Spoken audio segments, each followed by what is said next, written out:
The box office here, and we talked about the Marvels yesterday and how much of a failure that was. But the Marvels, as we all know, is a massive failure. We'll do a recap for people who have not. Okay, FNAF, get off the screen. Okay, a recap for the Marvels. Okay, it is a massive $400 million flop at this current moment. Of course, it'll make more money than that. But the movie, someone actually argued me that this movie only costed $200 million to make. Only needs $200 million to break even. Okay, the movie costed $227 million to break even to make, but the guy, yeah, I'm pretty tired at the moment, but the guy said that it needed $200 million to break even. Like, you do not understand how movies work. You have to account for the marketing and the amount of money the feeders get, because the feeders get a certain amount of money as well, which means the movie needs to make around 500 million plus to break even, or $542 million using the current budget with the UK tax breaks as well, which means this movie needs to make $542 million to break even. This movie is making nowhere near the amount it needs to break even, and no one is watching this movie. So we watching Sims can simp as hard as they can, but simping does not save the movie. Okay, China's box office here at 11 million, which is awful for China's standards. And yes, it did open number one in many markets, but that isn't really an accomplishment because there's no competition. No one, everybody's so scared to go against the Marvels that there's no competition. Okay, essentially.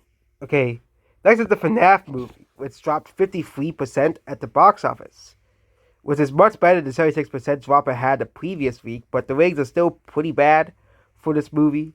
It really shows that this movie was a really front-loaded movie.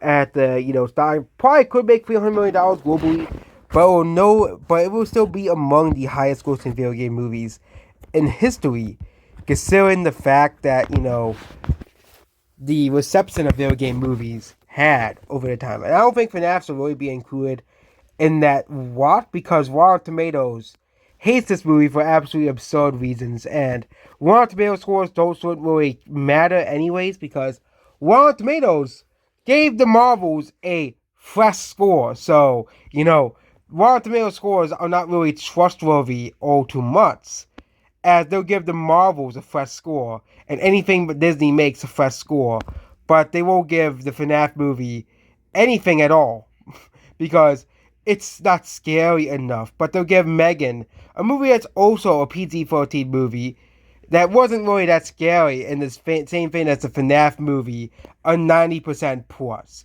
So Rotten Tomatoes is full of bullshit, and both movies have very similar reception by the fans, almost certainly.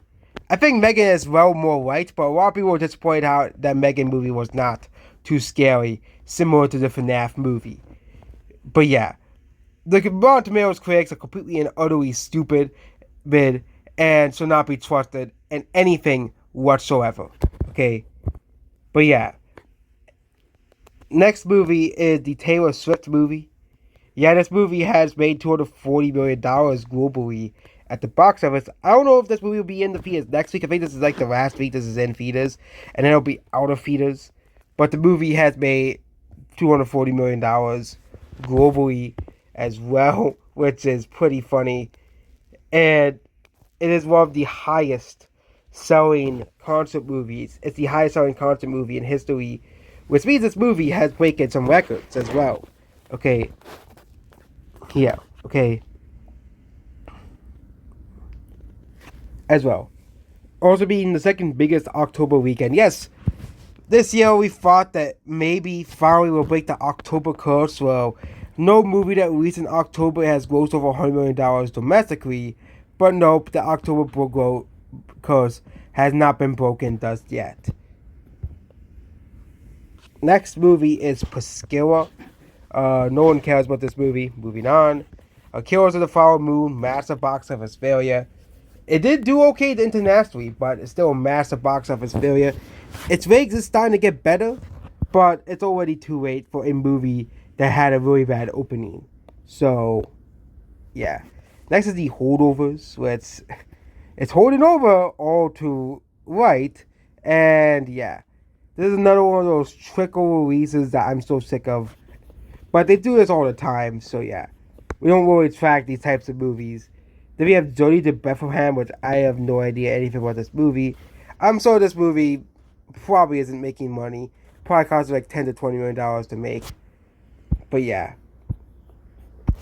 Next is Tiger Free, which is an Indian movie. Okay.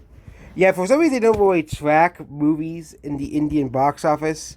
They only track it domestically and outside of India. So yeah, a lot of these Bollywood movies, you can't really rely the box office on all too much. So yeah. As well, that's why we don't track them most of the time. Next is Paw Patrol, the Mighty Movie. The movie has made $188 million globally as well, making it more profitable. Radical, which is a radical plan for failure. You know, for I don't know how much this movie cost, but it's not really doing all too well. All things given. Okay. It is still doing pretty well in Mexico, but outside of that market and the US, this movie isn't doing too well. Okay. $5 million domestic gross. And again, a movie being at Sundance does not really help movies anymore. Okay, Sundance, nobody cares about that stuff anymore. Save it for the Oscars, okay?